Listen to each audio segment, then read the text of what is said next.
with Matt Kelly, the coolest guy in compliance, for yet another live stream of Compliance Into the Weeds, the podcast where we take a deep dive, literally going into the compliance weeds. We are recording this on MLK Day. So first of all, welcome, Matt. Hello, Tom. Good to be here. So Matt, you had a post today, or that went up, I guess, yesterday, about Capital one of the more interesting enforcement actions we've seen recently. You want to set the stage for it? Yeah, so this was announced by FinCEN late Friday afternoon at the dead of the news cycle, where Capital One agreed to a $390 million penalty for various anti-money laundering compliance failures that had happened in, get this, for how long the long arm of the law can be. This happened with a check cashing division that Capital One had run from 2008 to 2014. And then they sold the business and got out of the check cashing business 7 years ago. And here we are 7 years later, just now, agreeing to a $390 million penalty. It's actually only going to be $290 million because Capital One did receive a $100 million credit for paying a fine in 2015 of $100 million to the Office of the Comptroller of the Currency for essentially the same sort of poor AML compliance operations.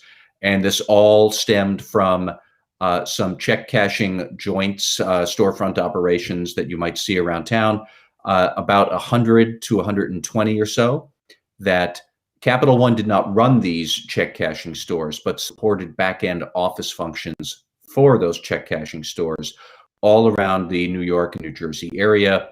We can get into all the details, but suffice to say their AML compliance was not good, and it led to thousands and thousands of suspicious activity reports never being filed, lots of willful ignorance of very sketchy customers, including at least one customer who was known to Compliance One executives as being affiliated with the New York mob, and still they had not filed any FinCEN and various other agencies then.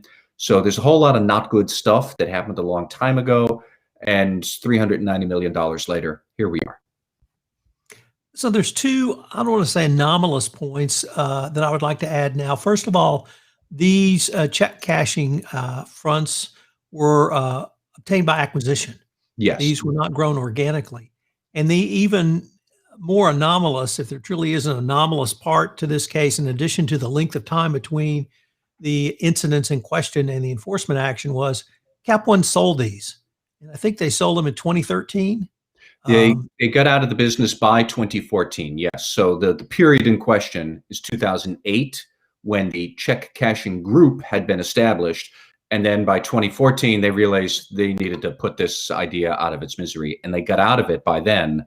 But yeah, 7 years later, we're still here. We're dealing with this. So the couple of other interesting things that I'd like you to maybe take a little bit deeper dive into, Matt, was number one, this was not a case of no compliance. There seemed to be, if not robust compliance, certainly a strong compliance presence at Capital One, but the regulators said the compliance was not effective. So I was wondering if you could detail a little bit about the compliance program Cap One had in place and why at the end of the day, FinCEN thought that it was really not an effective compliance program. Yeah, we should consider some of the history here. So in the mid-2000s, Capital One was on an expansion spree into the Northeast, and it scooped up several banks, including North Fork Bank and Hibernia Bank, which both operated in the New York City metro area. And they were the ones who had this check cashing services operation going on, armored car cash deliveries, various other back-end processing functions that those two banks provided to the check cashing places all around the New York City metro area. Their AML compliance programs were not good. That was known. Regulators had flagged AML compliance difficulties at both banks, and then Capital One bought both banks anyways. And that was 06, 07. By 2008, Capital One had formed this check cashing group, that is the name, that took over all of these operations and apparently took over the AML compliance problems that these two banks had brought with them. So right away, yet again, we have due diligence failures, or maybe a lack of appreciating just how much remediation would be necessary for your due diligence as part of your due diligence program, looking at merger targets, whatever. Here we are. It should also be known that OCC had separate concerns directly to Capital One with its own AML compliance around around the check cashing group. And at the same time, around 2008, one of the check cashing group's business customers, one of those check cashing stores, it got indicted along with its owner, who was indicted personally on fraud charges. So flag, flag, flag, all sorts of flags all over the place. And yet Capital One gamely sallied forth. FinCEN did say that they had an AML team for the check cashing group. And it did build out what we might call, or what might look like on paper, some pretty good, reasonable enterprise-wide compliance procedures, but they were not implemented in any effective and consistent way across the whole business. And when your business is dealing with a whole bunch of small forefront customers hither and yon who might have different money laundering risk, and this is check cashing, and it's a matter of degree about how much individual risk there is within the check cashing store. It's super high or very high or high. There's no such thing as a low risk check cashing joint. These things are currently very risky businesses as to customer due diligence, anti-money laundering, vicious activity. So FinCEN's first point was that the executives at Capital One, they focused too much on the program design. It looked good, but they didn't focus on the execution of all of these enterprise-wide procedures. So they were inconsistent for what is an inherently risky business under the best of circumstances. And Capital One had just gone in, eyes at least 3 separate issues that had red flags. They went in under really challenging circumstances with sketchy merger targets, our own AML compliance program. Oh, look, one of the customers there, they just got indicted by the New York District Attorney. So I think it really just, the first lesson here is how are you thinking through implementation of all this stuff you sketch out on paper? It is correct to have an enterprise-wide compliance program, but it needs to be applied, it needs to work, and the application of it needs to be consistent among a very, very diverse and robust sort of customer base of all of these check cashing joints all over Manhattan and New York and Jersey.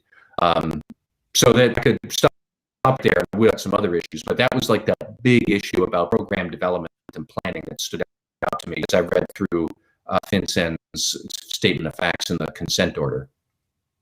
Matt, in addition to the program development focused by the senior management, FinCEN criticized the operation of the compliance program by the compliance function.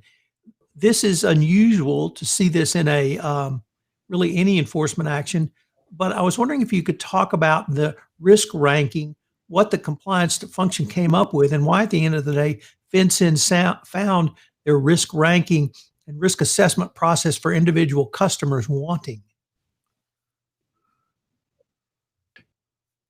This was a pretty interesting detail from FinCEN at the due diligence procedure. So the due diligence that a financial firm should be performing for compliance with the Bank Secrecy Act is to build a customer risk profile. And the way that Capital One was trying to do this was using a spreadsheet algorithm, a macro, to tally up all customer X's debits and credits and get a good sense of what are their recent activity for this customer. We would compare that to the historical record of customers' financial transactions and activity to be able to get a sense of, is the recent activity we're looking at statistically significant in a deviation or departure from past historical pattern. We want to do some data analytics on the transactions to figure out is what they're doing lately different from what they have historically done. That's a good start. You shouldn't not do that. FinCEN's big bone of contention was that ultimately that's most of what Capital One did. Almost all of what Capital One did was just do a statistical analysis to find the pattern. And then they just asked, well, could that be explained by the line of business the customer is in? Is there some reasonable explanation for the deviation? If there is, okay, that's fine. We're going to close this customer due diligence review. That's not enough. What they were doing was also looking at other types of customer due diligence information available to Capital One, and that they were culling, but they weren't taking a big consolidated view of the customer to get a complete customer profile. And so you would wind up with potentially very sketchy customers, things that looked lawful or could be explained in a lawful way, but it doesn't change the fact that, as we said, at least one of these customers that Capital One had for its check cashing operation, a known associate of Genevieve's crime family in New York. He did get, I think, indicted and ultimately pleaded out to some racketeering charges. So who cares how you might explain away a person's like that are by definition going to be high risk, period. So there was a lot of calling out FinCEN there. See if I can get the exact phrase. One, improperly used consistency is the primary bet for reasonableness, overlooking nature or apparent lawful purpose of their customers' underlying activity patterns they're in. Kind of a mouthful, but basically saying that you can't only rely on data analytics for a customer risk profile or only transactional analysis. That is a first step, but it's not the only step. And in many ways, it's probably not even going to be the most important. There's plenty of other due diligence that you should be looking at, adverse media reports, background checks, prior criminal history that could all factor in, and suddenly your transaction analysis is going to be seen in very light if you, and Capital One had not done it all that in the way that FinCEN would have liked to see. Matt, I'm going to ask you to hold on that point because I find that to be perhaps the most significant thing in the enforcement action. But now go to an area that we have seen the Department of Justice criticize compliance departments for in FCPA enforcement actions, which was that entanglement, as you put it, between compliance and the first line of defense. Could you unpack that a little bit for us? Yeah, this was the other big thing that stuck out to me in the FinCEN order was that, okay, so here we are, we're Capital One, we're doing a vicious activity analysis, and AML compliance analyst would find potentially suspicious activity. They did. They, in this check cashing group that Capital One running, they had some very high risk customers in that group out of the whole bank. So they found at least 30 customers in that check cashing group where the AML compliance analysts were flagging their activities really potentially suspicious. What would happen then?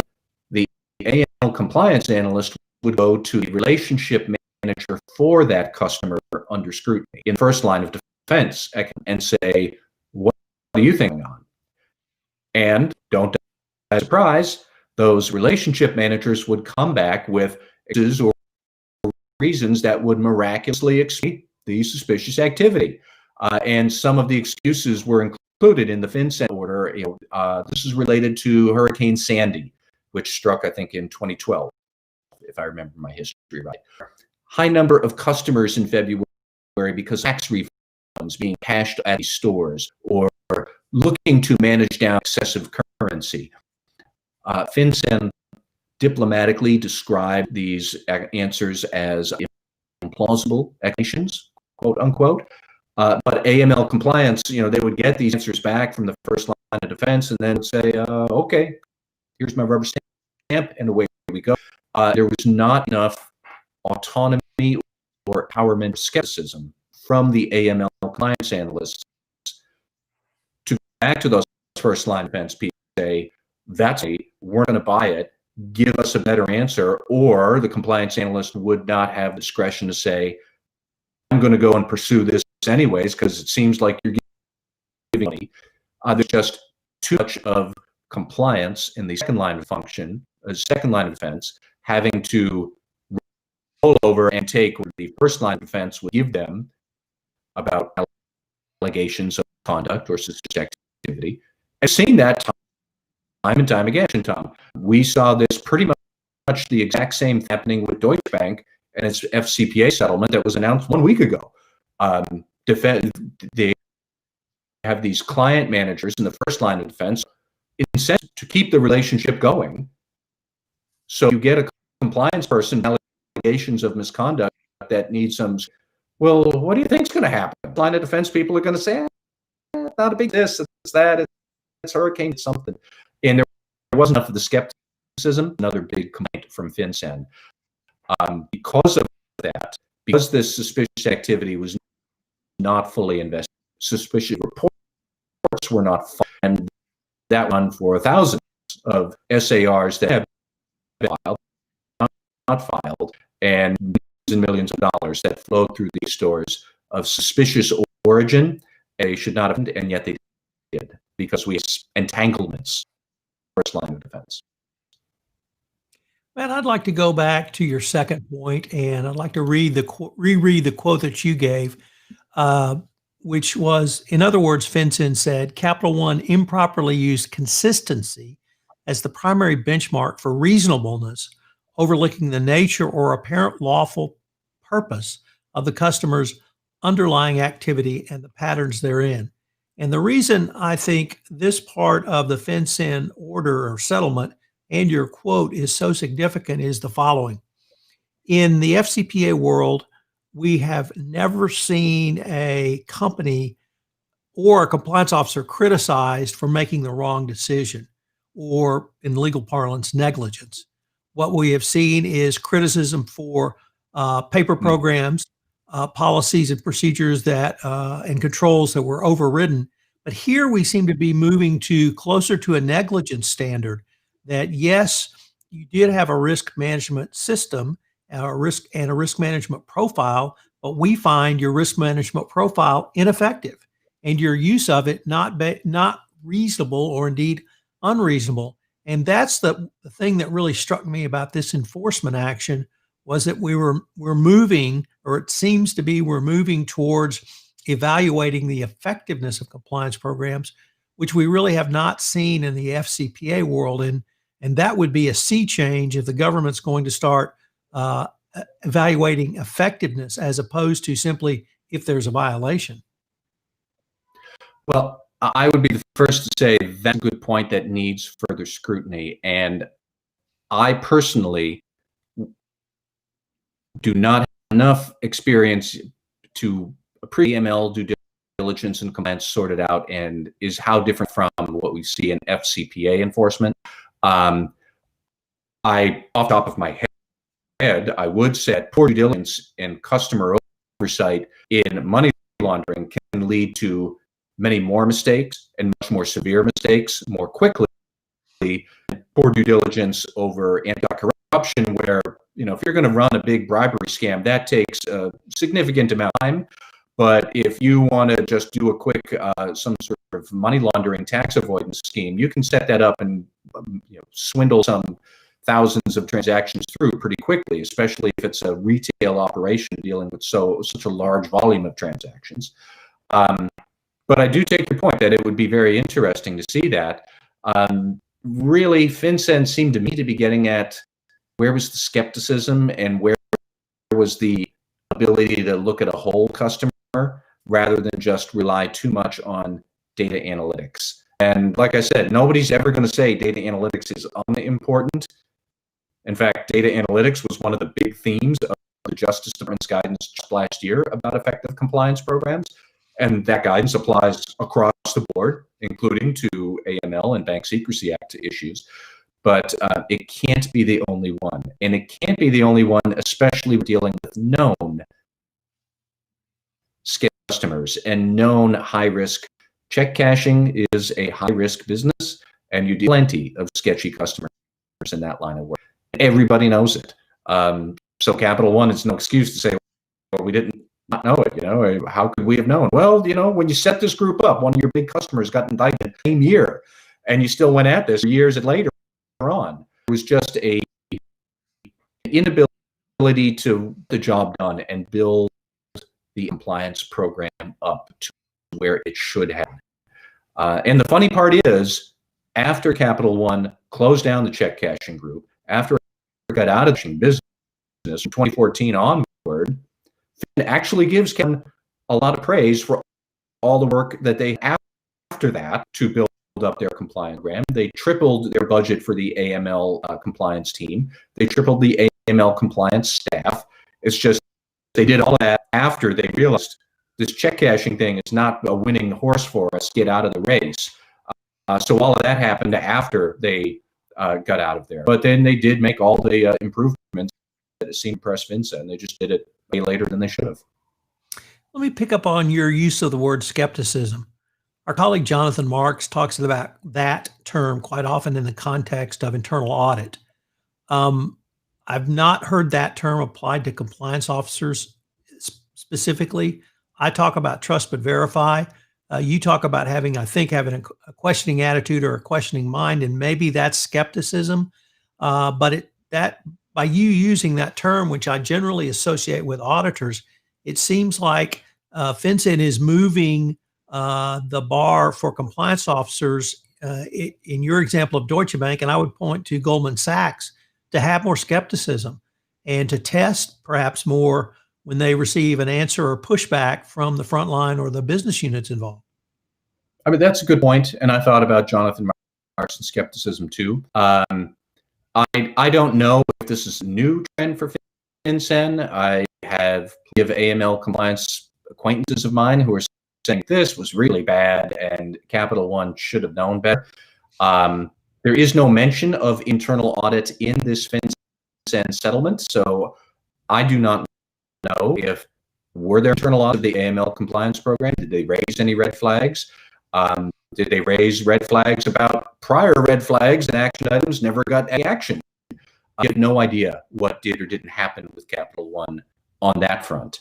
But we do, I think that as business transactions, as their cycle time accelerates, by definition, you're going to need to be better at preventive controls and preventive maneuvers. And skepticism is going to be part of that. Skepticism is going to have to be like, no, there's no way this is legit. We're not going to get into this can of worms. We're not going to. That's going to become much more important rather than detective controls after the fact to clean up an enormous can of worms that opened almost immediately because business so quickly these days. So I wonder about that. I wonder about how this will unfold during the Biden administration. We're getting more and more insights into who specifically is going to run a lot of the regulatory agencies for Joe Biden. And these are not slouches on enforcement. So there's going to be more enforcement. How many of them will, in their enforcement messages, kind of pick up on the skepticism idea, the come on, how did you not know this sort of attitude? You have no idea how that might be the next 4 years, but I think they'll find out. Matt, this has been a fascinating explanation, or rather exploration. And perhaps one thing we could end on is whatever the reasons, this was a pretty hefty fine, 390 million with 100 million credit, but that's still a fair amount of change for a bank to have to pay. It is, and let's remember this is investigations. There's been millions more in remediation work and legal fees and everything else. So I'm sure the total cost of this was higher than the 390 million and a lot higher than anything Capital One would have paid to implement good compliance at the start 12 years ago. You know, I can't think of a better way to end a podcast. So on that note, I'm just going to end it. That was great, Matt. All right. Thank you, Tom.